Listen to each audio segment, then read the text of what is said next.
Hello everyone, আসসালামু আলাইকুম। Welcome to Lamisa রান্নাঘর। আপনাদের সবাইকে স্বাগতম। আজ আমি নিয়ে এলাম ফরাসের বিসির রেসিপি। প্রথমে আমি এখানে নিয়েছি ফরাসের বিসি। এগুলোকে আমি গরম পানি দিয়ে 2 থেকে 3 ঘন্টা ভিজিয়ে রেখে দিয়েছিলাম। আপনারা চাইলে সারা রাতও ভিজিয়ে রাখতে পারেন।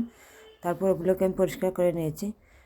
আমি এখানে নিয়েছি আইড় মাছ, এখানে নিয়েছি আমি মাথা, মাছের পিস, মাছের পেটি, এগুলো দিয়ে আমি রান্না করব। এরপর যে আমি দিয়েছি পরিমাণ মতো লবণ, হলুদের গুঁড়ো, মরিচের গুঁড়ো দিয়ে আমি 5 থেকে 10 মিনিট এগুলোকে মিনিটের জন্য রেখে দিব। তারপর 10 মিনিট পর ফিরে এলাম। আমরা মাছগুলো ভেজে নেব। মাছটা ভেজে নেওয়ার পর আমি প্যানে দিয়ে দেবো পরিমাণ মতো সয়াবিন তেল। তারপর দিয়ে দেবো 2 চামচ পেঁয়াজ বাটা।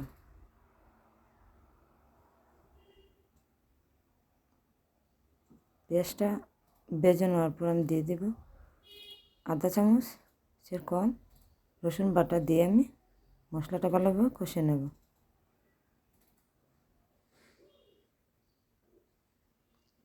এরপরে যখন পেঁয়াজটা ভাজা হয়ে গেলাম দিয়ে দেবো পরিমাণ মতো লবণ। তারপর দিয়ে দিব হলুদের গুঁড়ো, মরিচের গুঁড়ো।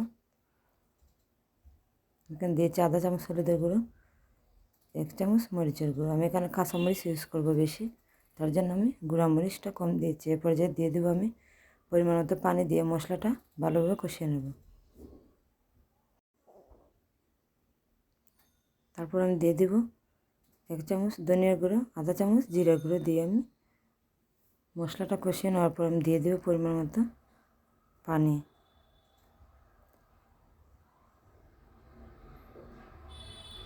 পানিটা দিয়ে আমি 2 থেকে 3 মিনিট নেড়ে চেড়ে ঢাকনা দিয়ে ঢেকে দেবো যাতে মশলাটা ভালোভাবে কষানো হয়। পর্যায়ে দেখুন মশলাটা কষানো হয়েছে। তারপর আমি দিয়ে দিব ফরাসের বিসি। তারপর দিয়ে আমি 2 থেকে 3 মিনিট ভালোভাবে নেড়ে চেড়ে তারপর দিয়ে দিব কাঁচামরিচ কুচি, টমেটো কুচি দিয়ে আমি ঢাকনা দিয়ে ঢেকে দেবো 5 থেকে 6 মিনিট।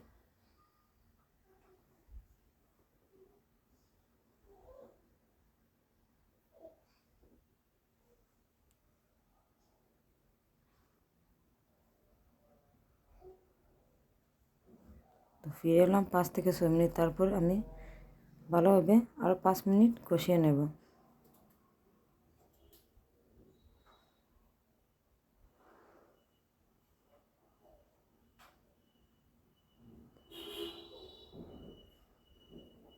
এরপর যে কষানো হয়ে গেলাম দিয়ে দেবো এখানে 2 কাপ পানি দিয়ে আমি ঢাকনা দিয়ে ঢেকে দেব 10 থেকে 15 মিনিটের জন্য। তারপর আমি এখানে দিয়েছি মাছ। আমার ভিডিওটা স্কিপ হয়ে গিয়েছিল। মাছটা দিয়ে আমি আবারও ঢাকনা দিয়ে ঢেকে দেব।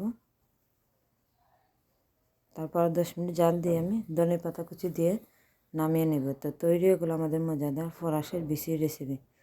ভালো লাগলে অবশ্যই ট্রাই করতে পারেন। কেমন হচ্ছে আমাকে কমেন্টে জানাবেন। ভালো লাগলে লাইক, কমেন্ট, ফলো দেবেন। ধন্যবাদ।